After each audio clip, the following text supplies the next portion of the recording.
This is what Jaguar Wright had to say about 50 Cent's documentary. It was done too well. It left out too many things. So can you speak on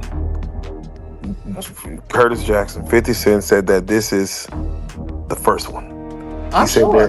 There's hundreds of hours of more footage. I'm sure. There was hundreds of hours of that was confiscated from all of Diddy's homes in that HSI raid that never made it to the trial. I wonder where it made it to. And the real reason Jaguar Wright refused to join his Netflix documentary is even more shocking. Gene Deal, the man who knew every secret Diddy was trying to hide, was also not part of 50 Cent's documentary. Both Jaguar and Gene Deal are in talks with 50 Cent to be part of Season 2. And we've got all the details, starting with why Gene stepped away from what he says was a trap. Out in the thing, the lady was talking greasy to me. She had no right to talk greasy to me. And then she told me that 50 didn't have the power to do anything, but they using his name to like push the whole documentary. And that's what it was about. Let's start from the beginning. A month after Diddy was arrested back in September of 2024, 50 Cent and Netflix announced they were working on a documentary with never-before-seen footage of Diddy that was going to expose all of Diddy's lies. 50 promoted the documentary, and according to some of his interviews at the time, he had been collecting evidence for years. In particular, Netflix docuseries that you've been working on, Diddy Do It. Right. You've been saying for years that you feel you knew Diddy's character. Right. Yet you've said you weren't a part of that lifestyle, you weren't going to the parties. So what makes you so absolutely sure that these kinds of allegations that we've seen against him are true? Well, I'm surprised by the allegations, as surprised as everyone else is. Like, I didn't make the allegations, I didn't tell people to say these things. It comes out, I see it in the news like everyone else, but I did feel uncomfortable with the way you represent the idea of going to these projects. To come party with me. Yeah, and then that swayed me away from it, just that alone. So you didn't realize As much stuff was coming, like when you see, I seen today, it was allegations of 3 men that said he drugged them and it's a long time, to be honest with you. Like, when people don't remember being violated for 20 years. Now, 50 Cent knew that the one person who had the most evidence against Diddy was Gene Deal. Gene was with Diddy for decades, and he had photographs, witness statements, and even video footage to support everything he was saying. 50 wanted Gene in his documentary, and had even been posting clips of Gene Deal on his Instagram for years. He called Gene to try to convince him. A lot of people want to know why you wasn't in it, man. Well, first and foremost, you know, I thought I was gonna be in the documentary at first until I started talking to that director. I think her name is Stapleton. I don't know her name. I don't know, man. Me and 50 talked like 45 minutes. The producers had been calling me and everything. So this one night, 50 called me up and, you know, they got him on the phone. Me and him was just talking. We was talking about old times, down with Black Hands, sit down with, you know, with Puff Kids, the whole Puff situation, and this documentary that he's gonna be doing. You know what I'm saying? So I told him that I was going to, you know, have Kirk and Tim. Kirk will be the one who talk about the business part of it. Tim will be the one who talk about the growing up phase with Diddy and everything, like, and over there working in the record industry with him and stuff like that. They was like family. And I was gonna talk about, you know, the street stuff, what was going on with Bad Boy, you know, with the security, with Wolf, with the City College, with, you know, the time that I knew about when I was with him up until about early 2004 or something like that. But basically the streets, and then the traveling with him and the atmosphere and everything, and then go back into the Notorious Big stuff with the Tupac and the whole 9 yards, all the stuff that I knew, you know what I'm saying? So we was talking and he sounded like, yo, listen here, they gonna spare no expense with this whole documentary. So I said, all right, cool. 50 was ready to pay Gene Deal whatever he needed. And all of this was because he knew how credible Gene really was. Gene got everything he had prepared and even called Kirk Burroughs and some other music executives who had been wronged by Diddy. He was making sure that 50 had everything he needed to lock in his role. Gene called the producer, and that's when he realized that 50 was actually being misled. Netflix was using his image to promote the docuseries and had no real intention of putting out the truth. And then she was calling me like I was lying. I'm like, yo, who do you think you talking to? You know what I'm saying? And she was talking about, there's no way nobody paid. Nobody what? I say, first of all you people come with these documentaries and stuff, the first thing you tell me, y'all tell these people out here that y'all don't pay, and y'all pay. If you can make a picture look like $10,000, $15,000, you know what I'm saying? You can sit here and tell me that you're gonna pay me for my time sitting right down here with y'all. You understand? So then, one thing led to another, and I was like, all right, well then, F you, I spoke to 50, and then she said 50, and this is exact words that came out her mouth. 50 does not determine what goes in and go out of this documentary. And he definitely don't pay, he determine what somebody get paid. It's not his documentary like that. I was like, oh, so if it's not his documentary and I spoke to him like that, I don't need to be doing nothing with you, because I'm doing this on the strength of him. But you gonna pay me if I do it. So it went back and forth, you know what I'm saying, for a little bit, and then they had Kirk Burroughs giving me calls and everything like that. What are you calling me for? You know what I'm saying? Get out of here. I know what kind of dude you is anyway. Me and you cool and everything, Kirk, but don't call me about no business with this stuff like that. And then what I found out is that he was making a deal, cutting a deal for himself as well as Tim. It wasn't about the money. It was about backing up 50 Cent and what he was saying. Once Gene realized this documentary was just a cash grab for Netflix, he stepped away. The real stories were never told. And as always, the victims were ignored. This is why 50 is working on a second season that he plans to release on YouTube. 50 doesn't trust Netflix to handle it anymore. Seen this new interview by 50 that went viral where he revealed that he still got unreleased footage? I seen the interview about, he said that he had a lot of footage had to be down, and the documentary had to be downsized. You understand? I don't really believe that, because a documentary is a documentary, and they could have had 45 minutes, they could have had an hour, to each one of those. You understand? They left out certain things. He said they even left out the one about Sarah Chapman. You understand? And for whatever reason, he probably left out a lot of other different stars too. Situations that they could have spoke about. You understand? I have a problem with the documentary, and I'm just gonna let you know that the reason I have a problem with the documentary is that they know that they took my idea. You understand? They know that when I came to them, I laid out what they should do and how the documentary should be. You understand? She can say whatever she want to say. I talked to those producers before I even talked to her. They wanted to know what I had, what I was bringing, my pictures, all that stuff like that. And I told them about me, Tim, and... Because 50 doesn't lie or manipulate like Diddy. 50 was only in this for the truth. Freddie P., a major figure who first broke the news that Diddy's sons were also involved, actually stood up for 50 Cent. Freddie was contacted by the producers and also spoke directly with 50 Cent. And that's when he realized that 50 was the only person on that team who cared about the victims. But what Fifth was doing was, he wasn't budging. I give him credit for that, you know what I'm saying? They're like, hey man, it wasn't even about the money. It was basically a response from his team, basically like, listen, we doing this on the strength of, we want people to get their story out. We want people who really was affected by him to tell their story. We don't want to base this on money.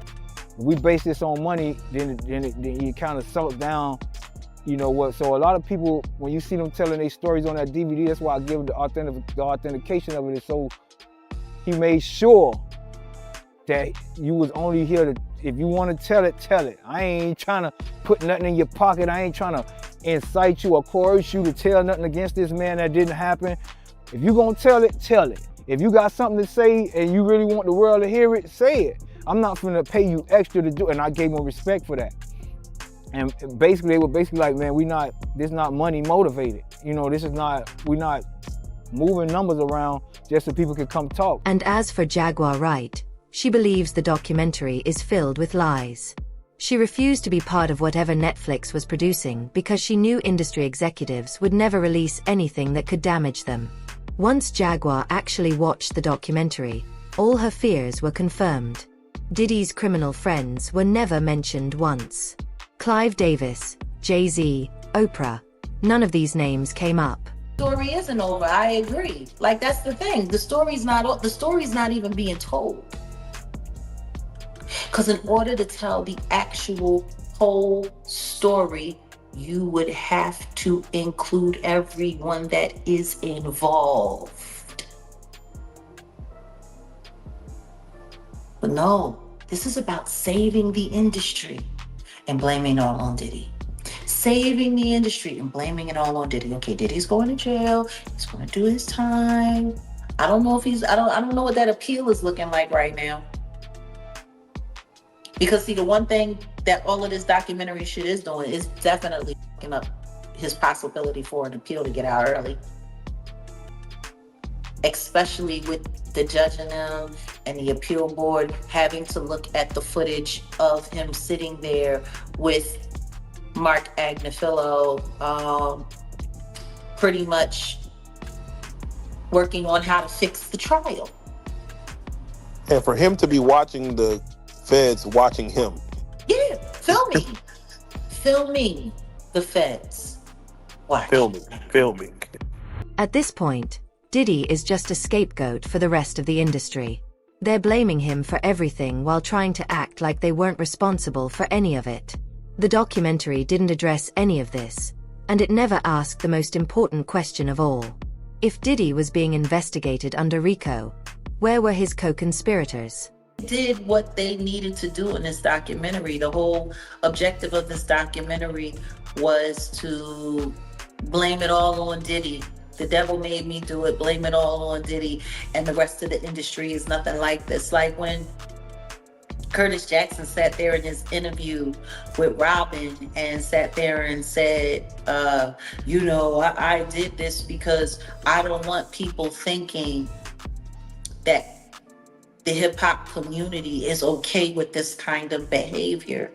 I don't want them thinking that, we're just going to be silent while all of this is going on. Like, we're okay with this kind of behavior. And my thing is huh?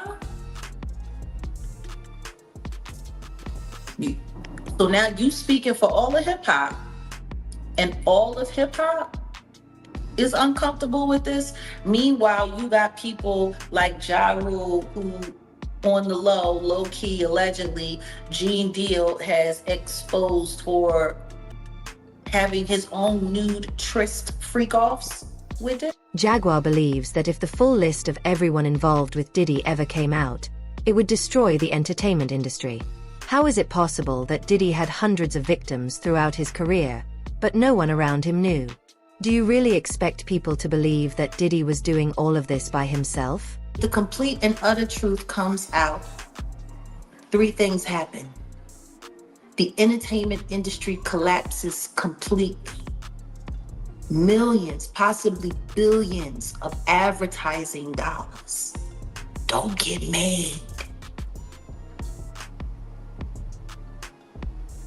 People go broke. Companies go under. That's why they hate me. Not because I'm telling the truth on people, because I'm telling the truth about the system. And I'm showing people the reality that the only thing that matters is that dollar. These entities, these companies, they don't care about none of these people. They don't care about none of these victims. They don't care about the perpetrators. They don't care about the prey. Shit, half the time, they're encouraging the predator. They don't care. It's all about the money. See, the fact that Netflix knew about leaked footage just 1 month after Diddy's arrest doesn't make sense either. The entire story is full of gaps. The biggest selling point of this documentary was the unreleased footage, which Netflix somehow managed to obtain. But here's the thing. When the documentary was first announced, Netflix didn't even have access to that footage. He announced he was going to be doing the documentary December 2023 with Netflix. And the star footage that you use to get people to re-upload or resubscribe to Netflix to make this the #1 in their TV shows division for almost 2 weeks straight. Beating out Stranger Things. How much stranger is that? I'm not betting. This footage didn't even exist when you said you were going to be doing this documentary. So we've got a videographer, a road videographer that has this very, very, very explosive, very explosive footage of him literally sitting on camera, planning how to go after survivors, how to poison the jury pool, how to fix his trial in advance before he's even arrested. I mean, is anybody not forgetting when Mark Agnifilo was sitting there talking to the sons in the hallway, and they're sitting there filming, and he's sitting up there. Yeah, well, see, what we got to do is we got to go and we got to put countersuits on all of these people. We have to create lawsuits ourselves. He's sitting there talking about creating lawsuits to affect public perception. He's talking about that with the kids. 50 Cent, Gene Deal, and Jaguar only care about getting the truth out, which Netflix wasn't interested in at all. 50 did this documentary despite all the risks involved. Everyone in the industry is attacking 50 and calling him a snitch for exposing Diddy. Allegedly, he's even being threatened now. These industry executives want to destroy 50's image and reputation. I tell 50 Cent, man, I hope you're walking on a straight arrow, man, because they waiting to see you fall. They want to see you fall so bad, brother. I'm talking about, man, I'll be in the comments and I'll be just reading it like, oh, 50 got his day coming. Like, why y'all so upset about a pedophile? Like, it's stuff that y'all don't. It's so many people, right, that's victims of Puffy that can't speak, that's sitting back like, shut the you know what I'm saying? Like, they basically saying, you don't even know half of it. If I was to come and say my story, not me personally, but I'm saying, I've heard that 2 or 3 times. If I tell my story, but nah, I'm not trying to clout chase, I'm not trying to be a part of this, a part of that. And I'm like, hey, man. The shocking part of this prediction is that it's actually coming true. Less than a week after Gene Deal warned 50 Cent, Diddy's children announced they were partnering with the Zeus Network to release a documentary focused on Diddy's side of the story. The trailer also revealed that Diddy himself will be part of the documentary. Baby mama started following each other on IG an hour ago. Prepare for the worst. Jay-Z, Ja Rule, Roc Nation, Desiree Perez are out to get him out of the paint. Alert. Listen here. Everybody that it said, and Desiree Perez, all them people got dirt under them, bro. You understand? They got all them people got dirt on their fingernails. Jay-Z got dirt in his fingernails. You understand? Jay-Z was messing with young girls from our block. Tired of them. I'm putting it out there. You know what I'm saying? I'm picking a side. Desiree, husband, was a former drug dealer that she turned on a whole cartel. All of them got dirt on them. And 50 got they dirt. You understand? 50 gonna know they dirt. Because 50 got investigators, he got people that's in the street. So if they go at him, listen here, I deem him like myself, 10 times the normal man. He gonna do what he gotta do. And the whole thing about it is they trying to retaliate on him for something he did to somebody else. I feel that it's something worth seeing. It's something worth coming around, because all that shit about to fall. All that shit that we seen in the industry, these demons want to have sex and turn little boys into little girls into little boys. That's just about to go out the window, bro. Gene saw all of this coming from far away, and he even predicted what this documentary would be about. They're going to go after 50 Cent and attack his personal life. Anything and everything they can use against 50 to make him look bad. Diddy's kids are going to use it. Sean Diddy Combs' sons, Justin and Christian, are teasing a new docuseries about their family.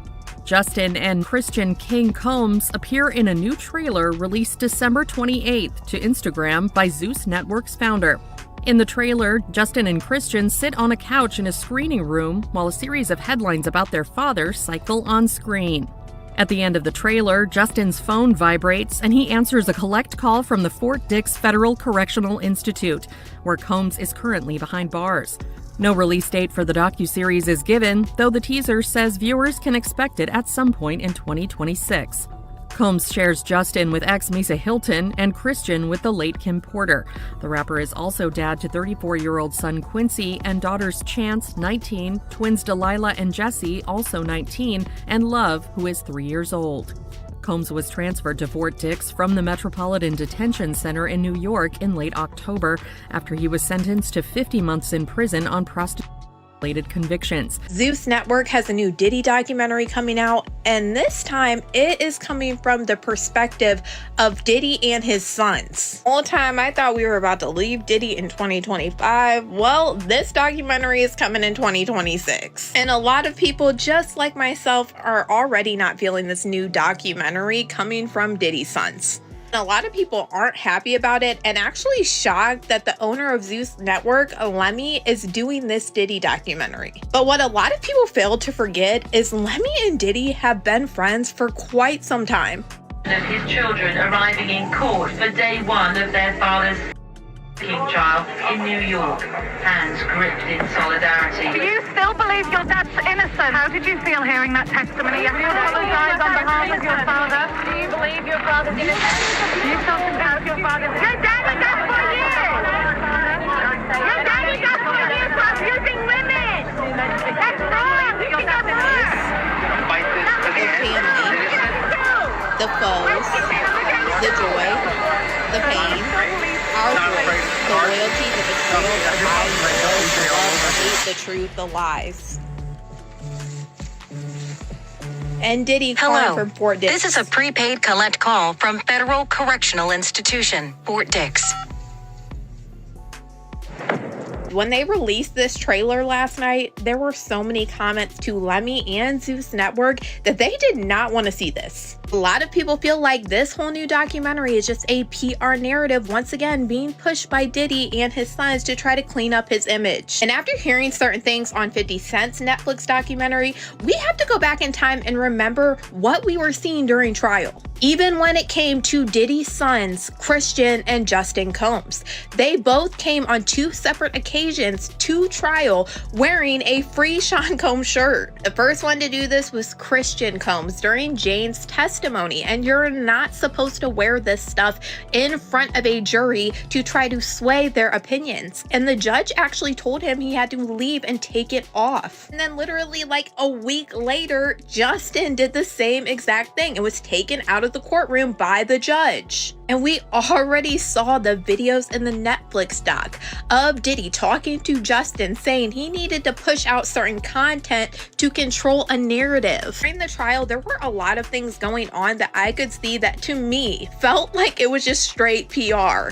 Do you remember all of these people that were wearing the free Diddy shirts? And it was actually a meme coin. Season 2 isn't about streaming numbers or corporate approval. It's about putting together the pieces that were deliberately left out, the names that were never mentioned, the connections that were ignored, and the questions no one wants answered. Drop a comment below. Do you think Diddy acted alone? Or is the industry protecting someone bigger?